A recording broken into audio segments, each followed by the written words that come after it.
Hello, and thanks for joining us once again here at Chopping It Up for our fifth mini episode of Prime Cuts.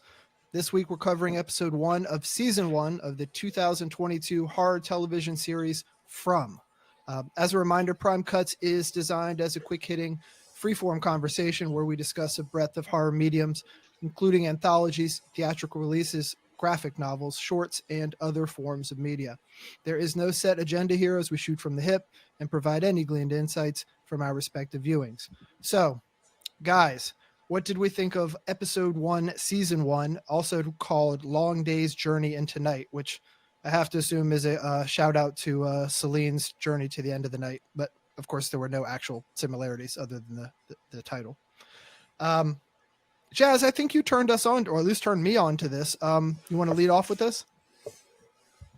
Yeah, well, when I came across it actually when I was doing, I did like a Google search for like siege horror movies, and someone's like had recommended From, even though it was a TV series, and I kind of put it in the back of my mind, and then I queued it up, and the first episode is a blast.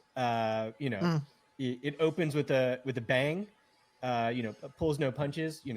I will get to the specific sort of ways in which that's the case later, but sets up the mystery in a way that's not like annoying. There's something mysterious going on, but it's very, very horror centric.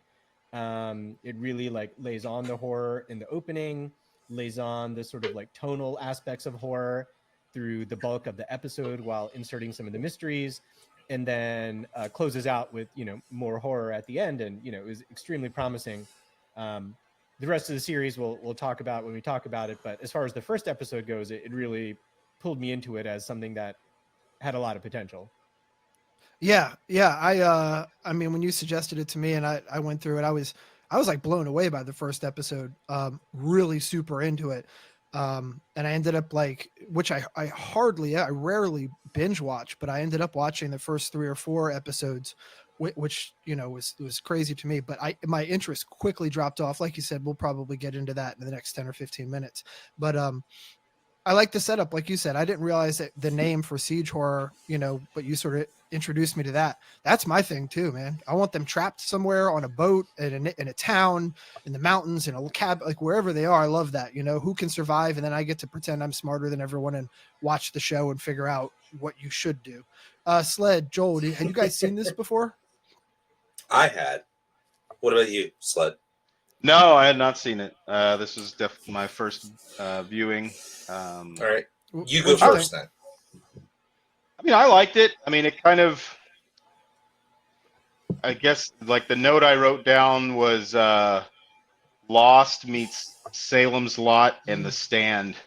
Like, with kind of like my. I think that's exactly what they're going for, too. Episode. I mean, it was fun. It was good. I mean, go ahead. Oh, the executive producer / director, Jack Bender, and the guy who played Boyd, Harold Perrineau, they are. Yeah, I mean, I recognized Perrineau. I mean, from Lost. I'm a I've Lost never fan. seen Lost. I know Jay loves it as well. So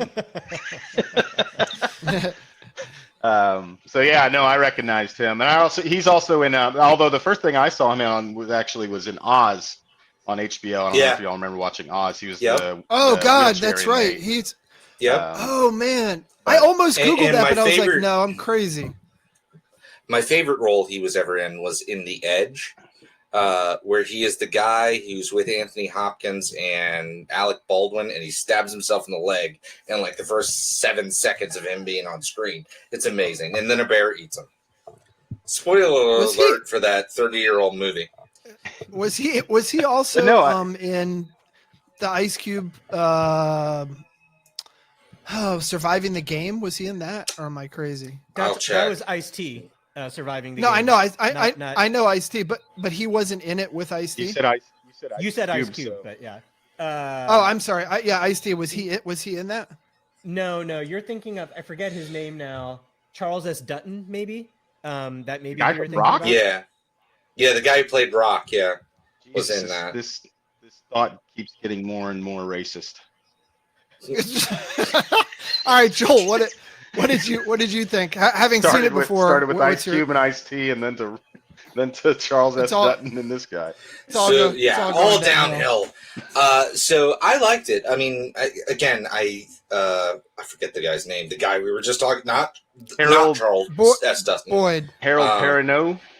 I'm a Yeah, fan. Like, I think he's I think he's captivating. Like when he's on screen.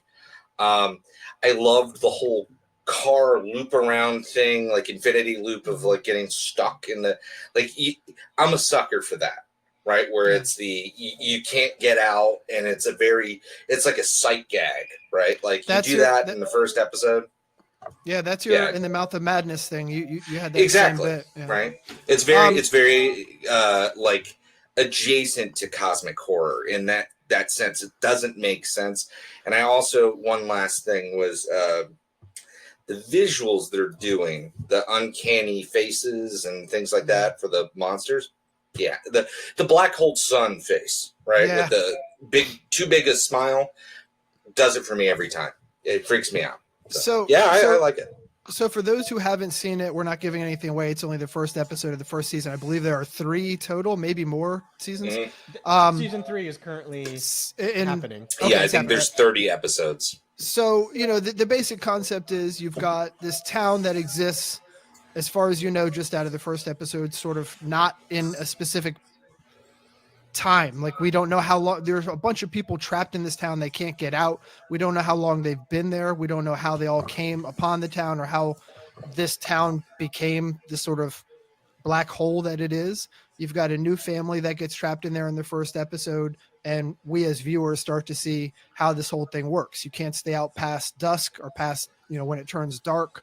You got to go inside and barricade yourself in, close the blinds, because these entities, we don't really know, demons, ghosts, whatever they are, appear in the evening, and often in the form of family or friends or something like that.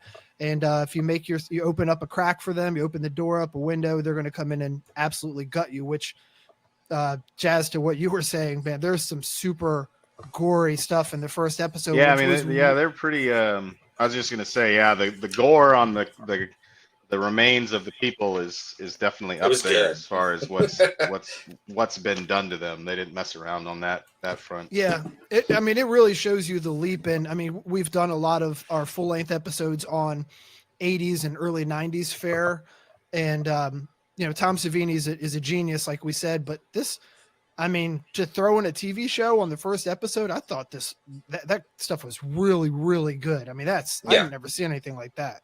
Yeah. All the production values were excellent. The construction of the town, just like, everything they did to sort of like set the mood and tone and everything, I thought was really, really excellent. The sort of like mix of old and new clothes, the way they sort of like scattered the cars around, where it's a mix of different eras of everything. It lends that's a great air effect. of mystery. Now, while at the same time, sort of like it's juxtaposed with a lot of people, for the most part, as they go about their day, acting normal. So pretty normal, lends a sense of unease to the whole thing. Right? Yeah, everyone's sort of got their new duties that they're doing. It's basically an agrarian society that they're sort of like, they've got to farm their own stuff. I was a little, they're just stuck in. Which I don't know how this works out later, because after the 3rd or 4th episode, once I finally said, you know what, I'm done with this, because it got too like losty for me. Like, how do they have they have electricity? They have a lot of, don't they have electricity, or am I? They do have electricity, Yeah. and as you, I kind of got pot committed a little bit, even though I'm pretty much hate it now. Yeah. So I'm kind of like hate watching it, as I did the last season of Lost. Right. But they, in a similar vein to Lost, there's like an explanation. But every explanation is really just the beginning of another mystery. Jesus Christ. So, they explain the electricity after a fashion, but really, the explanation is, just opens up another set of things that, will likely never get tied off. Electricity should be fairly easy. They have functioning cars, right? Right. Yeah, but that's so that's they can. as long as they have fuel, although it depends on how long they've been there. But that's not at all about where it ends up, though. I got that vibe that they were. That's funny because I mentioned The Stand, and that's like if you've read The Stand, that's one of the big things in that, where it's like how they get the power back up and running, and it's like describing Right. going down there, which is Yeah. to me always, it reminds me of the meme you see. Like there's a meme I saw where it's like, oh, like if I could go back in time like 300 years to use my knowledge to show blah blah blah, and it's like the person's like, well, how's electricity made? And it's just you're just sitting there like, I don't fucking know. Like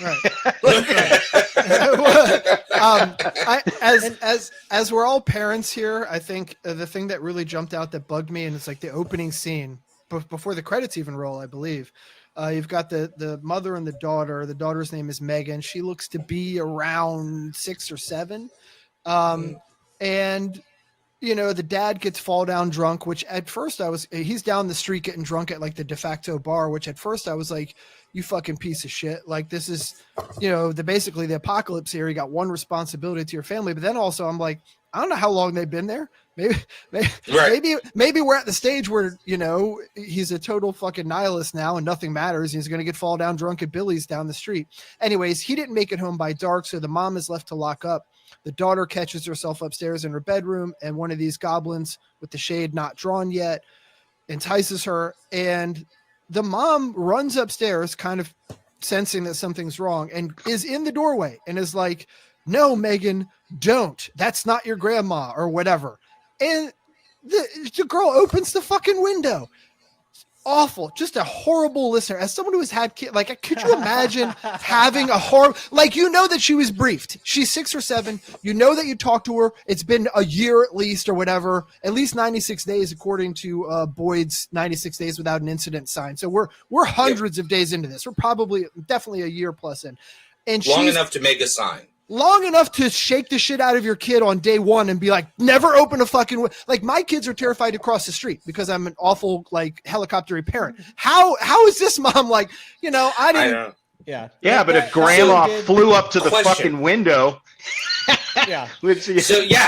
So point one, the other thing I was thinking about this, like so again, Jay has a really cool little subgenre right here with the siege horror. The very first thing I was thinking was, why haven't we nailed the windows shut? Well, windows are not being open. Boyd yells at him when he finally comes back to his family slaughtered, and he literally bitch slaps the guy. I remember that. And says, "Nail the fucking windows shut."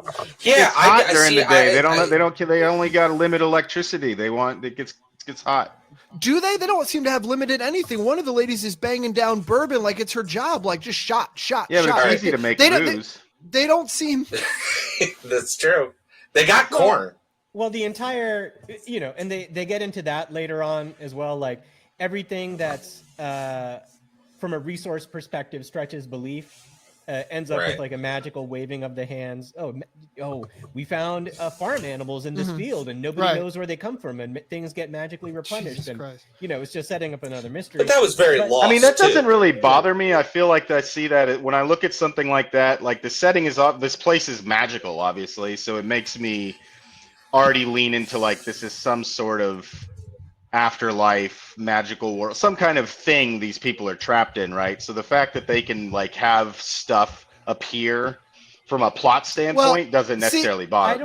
Like, you know what I mean? Like if there's some kind of overarching power that's running this place or something like that, and these are just these monsters are just like some kind of entity within it, like that they would have resources that like show up, or a world of plenty isn't like a. Yeah, and I don't really mind the world of plenty part in and of itself. If you want to like hand wave away the resources, and it's like they just magically appear. But then I'd prefer that be the end of that conversation versus like they magically appear. Oh, let's go find out where this why this magic, and then it leads into like a trail of like, why does this goat appear that ends up being like this pointless, mystery thread that doesn't go anywhere. Oh, is that a real plot thing that comes up? A little bit, but I do want to say one thing, Jesse, before I wrap up my thing on it's completely beggars belief that they've been here for as long as they have, and that this stupid kid wouldn't know by then to not open the window, and that these entities are tricksters, or if she was that stupid that the parents wouldn't have done something about it. Yeah, if you got a retard, if you got a slow would the kid, mom have let her up in the room by herself at all after dark? Yep. And it's like, if the kid is that stupid, these entities who are seemingly very smart at manipulating, like, why did they even bother with this whole grandma thing?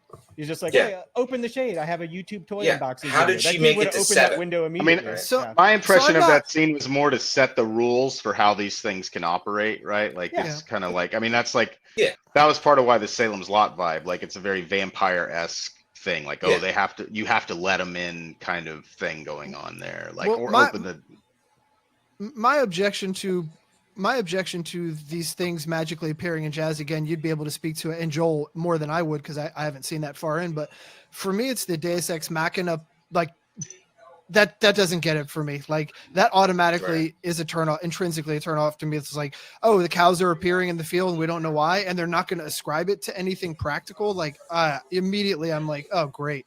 Or at least it's got to be a one-off. Like the reason for that, like you said, Sled, is because these entities blank. But if it's just a breadcrumb and a long trail of breadcrumbs, like Jazz is seeming to tell us, that's why I jumped out the window myself at 3+ episodes. I tend to agree.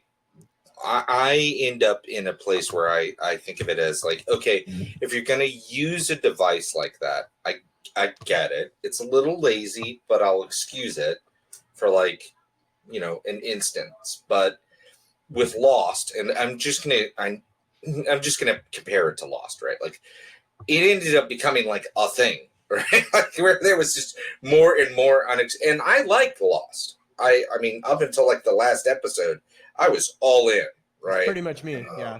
Yeah, and it was one of those things where I kind of feel like this had that vibe, which I was trying to guard myself against because I'm a sucker for it, right? Like I'm gonna take the bait.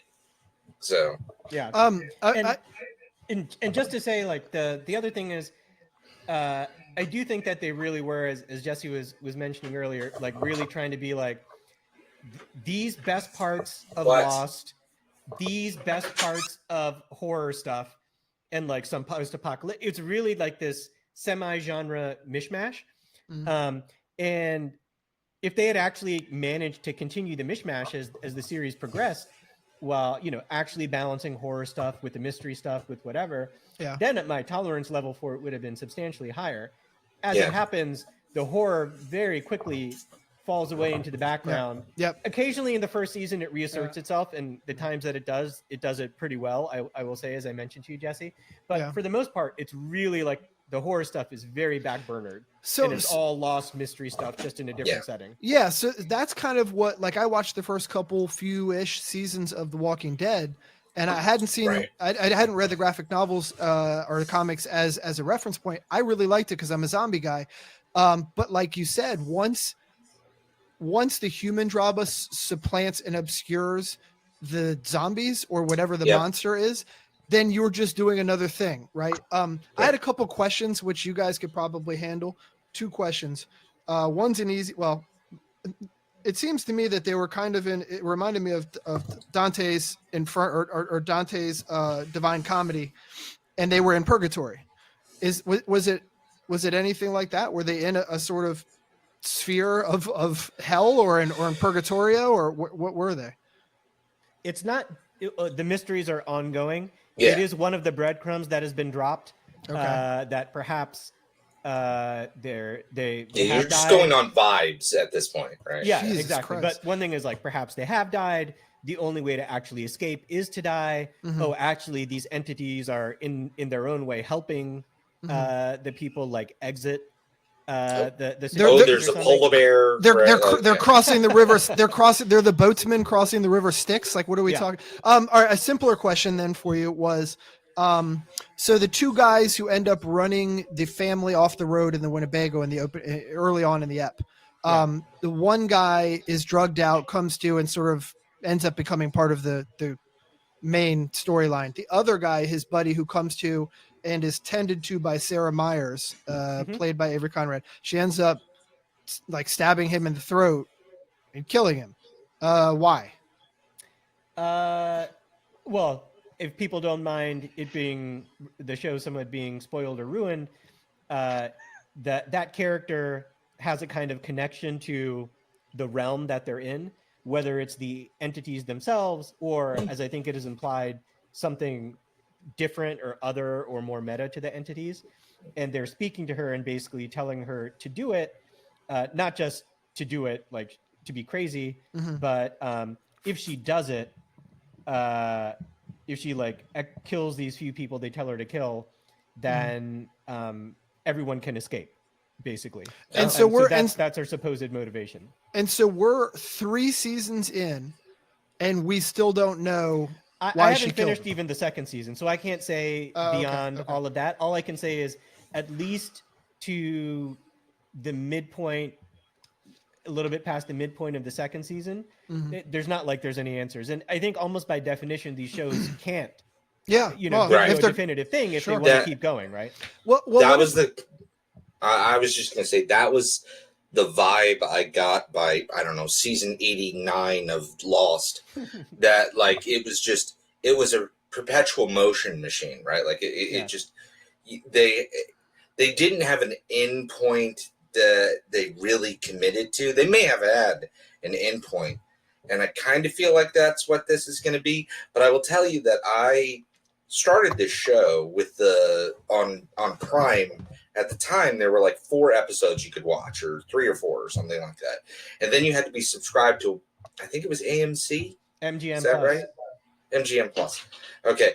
And I wasn't. So I was like, God damn it. But I didn't want to get a service just for this show, right? Like, so I'm 4 episodes in. You can be done. You don't have to. If someone could have given me this warning at Lost episode 4, the amount of anger, you would have enjoyed those 4 hours Yeah. and then been like, okay, great. it turned me off episodic television for like many years. Well- just like you, I was lost, full committed up until like the ending of the penultimate episode, and Yep. at the ending of the penultimate episode, I said, "Holy shit, they're gonna fuck us, aren't they?" They're not gonna I just got angry. Yeah. I just got angry.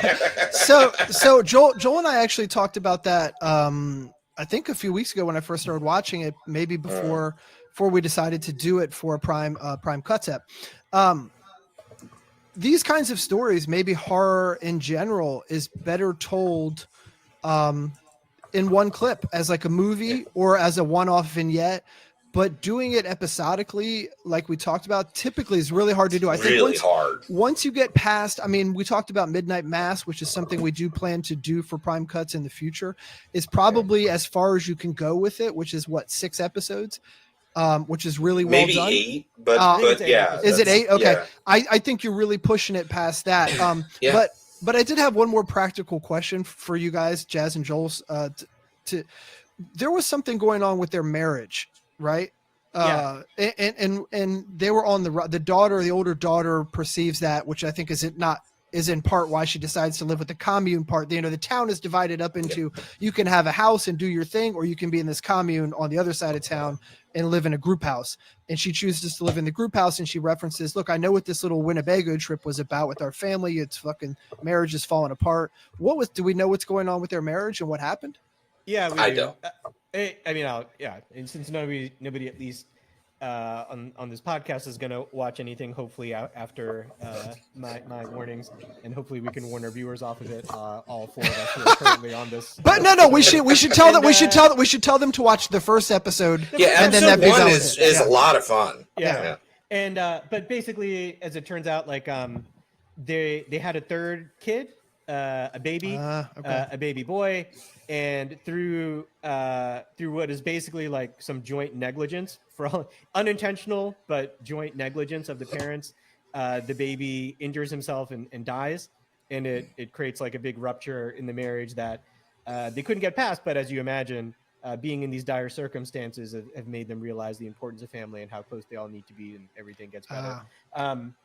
Yeah. So well, God, his other boy was a little sniveling snot. He was basically should have got the Franklin Award, in my opinion. Yeah, Daddy, what were those crows doing? Like 20 minutes later, like, shut the fuck up, bro. We're trying to get out of here. And then like, what was the other thing he whined about? God, all he did was I actually wrote it down. He whined about his big sister. He whined about everything. About his big sister, and then what was the other thing he said? I mean, this is in the middle of like, they're in this town. They're now trapped in the town. People are talking to the dad is basically the representative for like, all right, I don't know what's happening here, but I got to either take the bullet or figure out what's going on. And the kid's just like, Daddy, what's going on? Well, whatever's going on, Ethan, I'm not going to explain to you. You go sit in the back of the fucking Winnebago. Let me take care of this. Yeah. Maybe it was just me. No, he was pretty annoying. There's a lot of annoying characters, to be honest. There's one other. I was gonna say like the other way, and I haven't seen all of these, so I don't know how well it works. Maybe some of you guys have. I can say the other way in which you can maybe do the episodic horror is there's like it's season by season, but it's an anthology, so it's kind of like the way. Oh, yeah, horror- yeah. I mean, what do Yeah. y'all The think horror of story. Stranger Things? I like wouldn't Stranger call that Things, horror. but You wouldn't? But- It's like, yeah, no. well, and it's like it's very horror Stephen adjacent. King. I mean, the last Yeah. season was like basically. I mean, I guess it's sci-fi in theory, but it's like I loved it. It's- I loved it, Sled, but I can't remember how many seasons are we in. 3, and we're looking at the Four. fourth. We're Four. 4. Fifth one Okay, coming up will fifth be the one coming final, up. but So not the till next year. Yeah. so I really I'm calling it start- now. Season 5 is going to have a Pet Cemetery thing going on. I'm telling you. Oh, well, I started to lose interest, but I like that. I did like at least That the redheaded first 3 girl's seasons. going to Yeah. come back and be bad. And Ooh, I that'd be think so. Yeah, that would be great.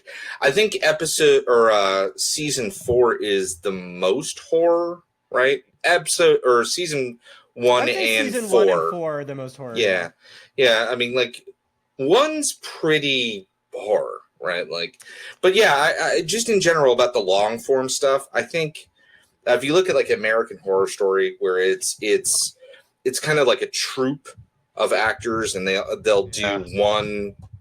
Well, and even the first season of that, series. which is the best, ran out of gas by the end of It it. did. Like, you know what I It mean? did, and all of them do, right? Like by the time they get to episode, I think theirs are 12 episodes. I can't remember for sure, but they tend to run out of gas, and like so most of the horror I even read is like short stories because I just think it tends to work better as a short form genre. Yeah. But something like this where it's trying to do long form, I kind of feel bad about setting it down after like an episode or 2. Yeah. But for the listeners, I think it's actually worth it. Like I think this is legitimately a fun single episode. Like you can watch it and be like, oh, I wonder what happens, and then leave it alone. So I could Right?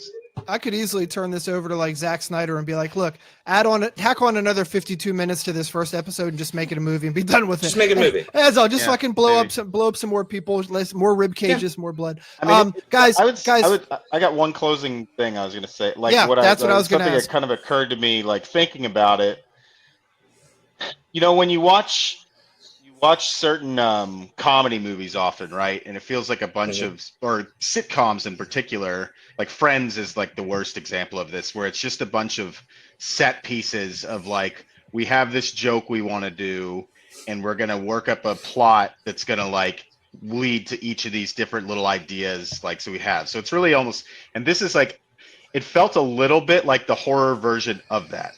Like it's like a mosaic, like it's almost like a mosaic tile art piece of things to where it's like, oh, we want to have this scene where it's like, imagine we got a kid and they're upstairs in their bedroom and it's like grandma vampire monster floats up and does this, and you got this and it's got that, and it's like, from what you're describing, it sounds like the show turns into that to some extent. Like it's like you have these ideas about things you want to do, and like, but it loses steam because it's like you're trying to make a whole show out of it to where you've got continuity between episodes, and it's like whatever, and it's like you can't just build a whole plot out of it. It's like writing a story with a bunch of unrelated chapters almost, like, and it's just you end up not explaining anything, and you have no it has no long-term substance to do it like that. Like you just make it what it is, make it a short story, like you're saying. Don't make it try and turn a bunch of short stories into a novel. Yeah, Sled, I think that's a really excellent way of putting it. It really is like whether the producers of Lost who got carried over or whoever, everyone's like, here's the elements we want. We want this whole like mystery upon mystery to like drag people along like addicts. But horror is great. Let's do something with horror. and something that people are loving, this post-apocalyptic thing, let's somehow make it like a setting that is evocative of like post-apocalyptic, and really then they're just like, cool, like and make that work, and some, Yeah. but there's no beating heart to it. That's really like, here's the vision or whatever. It's really just like continue these plot points and continue like the peeling of the onion mystery thing that doesn't actually satisfactorily wrap up anything, and just like drag it on for as long as you can to juice it. And that's really kind of the vibe. Yeah. Well, thank you guys, Sled and Jazz, for that. That's definitely. I mean, I co-sign on all that. That's. I agree with all that. I guess unless anyone else has anything to say, let's keep it short and sweet here for Prime Cuts, as we usually do. Thanks again for joining us. Again, we're going to have an eye toward more contemporary content for Prime Cuts. We're going to try and keep it short. We're looking at theatrical releases, things like that. We are really going to get into some of the other mediums here. We are looking at some graphic novels, comic book stuff, if we can get our hands on it for you guys. But stay tuned. We'll have something coming up shortly. And thanks for listening.